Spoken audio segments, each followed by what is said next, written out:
And I really do think that this YouTube channel is a fulfillment of what God and I talked about back in high school. This idea that God is going to use my disability to help encourage other people.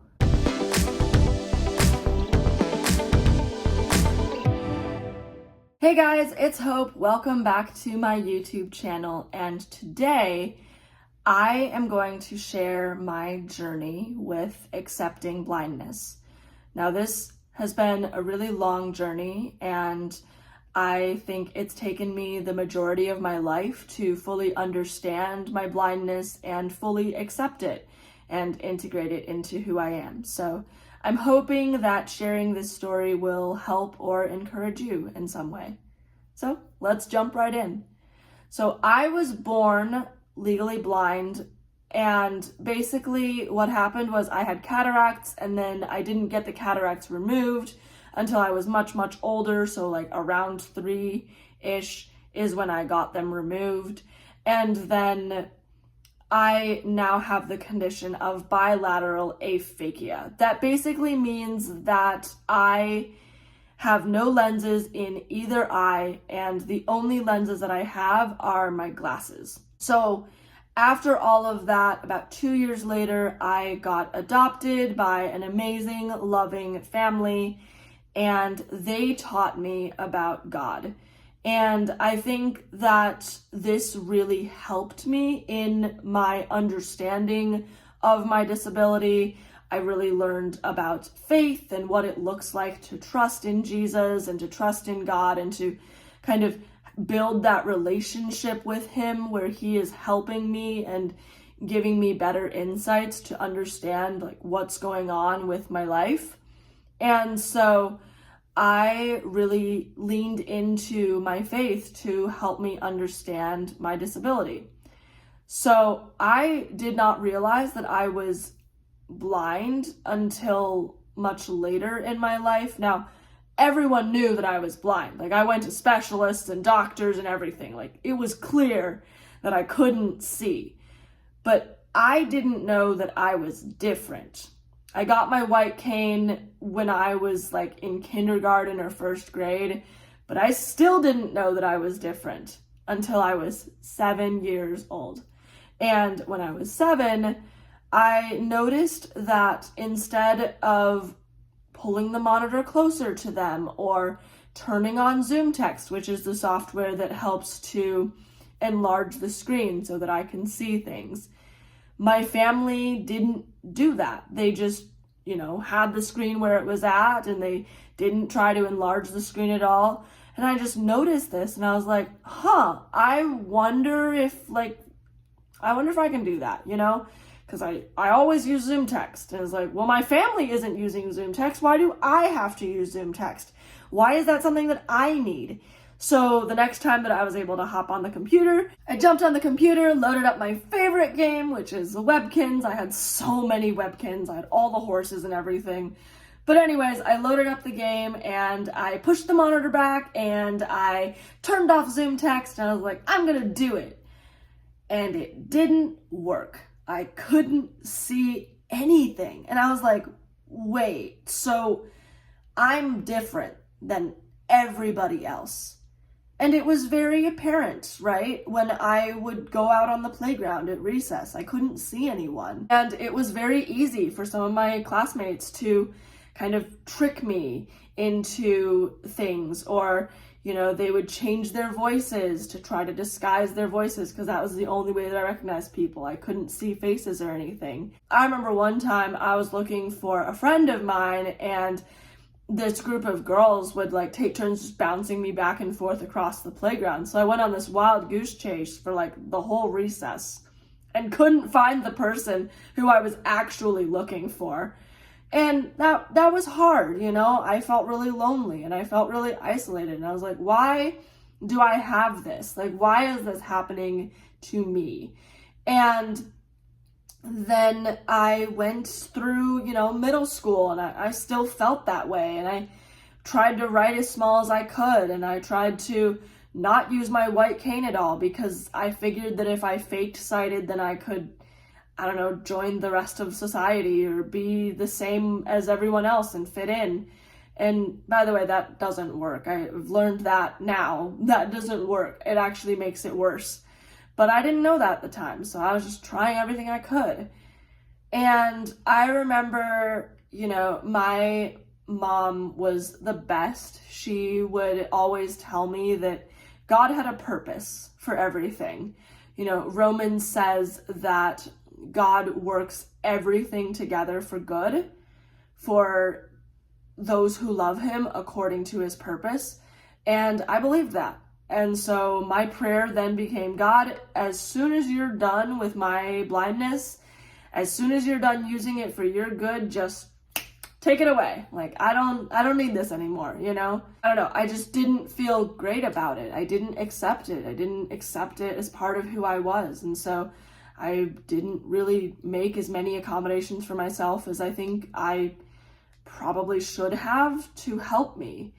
And in high school, it was really sad because when I was 16, my friends were all talking about driver's licenses and they were talking about getting cars and things like that. And I couldn't talk about that. And I felt so isolated and lonely and just kind of set apart from my friends because they were talking about things that I could never understand. I mean, maybe one day with self-driving cars, but at that time, couldn't understand it and couldn't drive. Still can't drive. But I think what got me through that was the fact that I knew that I was going to get a guide dog someday. And I was like, okay, you guys get a car, but I get a dog. Like, I think I get the better half of that deal. So when I was a junior in high school, everything changed. I went to a church retreat like I'd been doing for a couple years now. It was a winter retreat in like the middle of February. We went up to this beautiful conference resort with like cabins and everything. And the last night that we were there, the speaker concluded the whole, retreat sermon series by talking about how God could rewrite stories. How if you let him, God would take your story and rewrite it and mold it into what he wanted you to see, that like he would give you his perspective. So I just sat on the floor and I'm just calling out to God and I'm like, look, here's all the stuff that I've gone through, right? Like, I was bullied in elementary school. I lost friends in middle school. I don't feel like I belong anywhere. Like, I'm lonely. I don't want my disability, And God basically asked me in that space when we were reflecting and pondering as to like what the speaker had said, he asked me, do you want me to rewrite your story? And I was like, yes, I want you to show me. And so he took me back through all of my years and all of my past and was like, here's where I was. I gave you a friend in elementary school. I gave you a friend. When you lost friends in middle school, I gave you a friend group. I gave you people who could fill that emptiness for you. I gave you all these things. I'm helping you, and I will use your blindness for good. And so after he showed me all those perspectives and stuff, he was like, do you believe that I can use your disability? And I was like, and it took me a little bit because I was like, yeah, I mean, you've used other people before. Like, you used David when he was a small teenager. You let him fight a giant and you helped him win. And you did all this stuff with Daniel. And, Jesus had teenage disciples, basically. So I was like, you probably can. And so I finally came to the conclusion of like, yes, I believe that he can do it. So I told him, I said, you can use my blindness for your good. And he was like, okay, well then do you believe that I will? And that was a harder one, because to say that someone can do something and to say that someone will do something are two very different things. Just because someone is capable of doing something doesn't mean that they necessarily will actually take the action step and do it. And so it was hard for me at first, but I looked back at my life and I was like, my story so far has been built so that I can tell others and encourage others, which is what testimonies are for, which is what, God created stories for, is to encourage and inspire other people. So I could look back and see this buildup of events and see all these great things that God was doing in my life that I could tell other people. Some of them having to do with my blindness. I believe that my blindness is part of my testimony, and I looked back at where he's been and I was like, he's been faithful, and through my blindness, he's showing his faithfulness. And if I could tell people that when I was a junior in high school, I was like, okay, what else can he do? So finally I said, okay, I believe that you will use my blindness for your glory, for your good. Not only do I believe that you can use my blindness, but that you will use my blindness someday. And then that was kind of the ultimate acceptance, I feel like. And so I was like, oh great, I'm done. I've accepted my disability. But there were still some resources that I wasn't using, like audio description, which is a narration track that goes behind movies or TV shows for blind and visually impaired people so they can know what's going on visually in the scene. It's basically like captions, but for the blind. So I was like, oh, I don't really want to use this. And when I was an intern, I was hanging out with some other interns who also had disabilities, because this program was for people who had physical disabilities to get into internships so that we could kind of get our foot in the door and get ourselves started on our career, because unemployment is so high in the disability community. And so the idea was like, start early while you're still in college so that when you get out of college, you have a career path that you can follow. So I was in this program, and anyway, so I was hanging out with these interns, and one of the other interns was blind, and we were going to watch Encanto.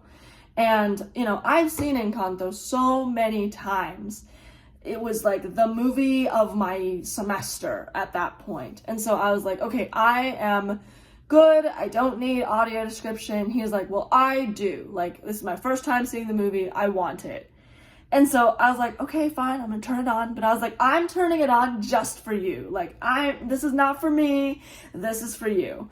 And as I was watching the opening scene, I was like, oh my goodness, there's so much that I've missed. There's so many things that I didn't understand that now I understand. And so that whole summer, I spent my summer going back and watching all the movies that I thought I knew by heart. And it turns out that I missed so many details. High School Musical 1 through 3, High School Musical, the musical, the series, Princess Diaries 1 and 2, like all of these movies that I thought I knew by heart, and I didn't.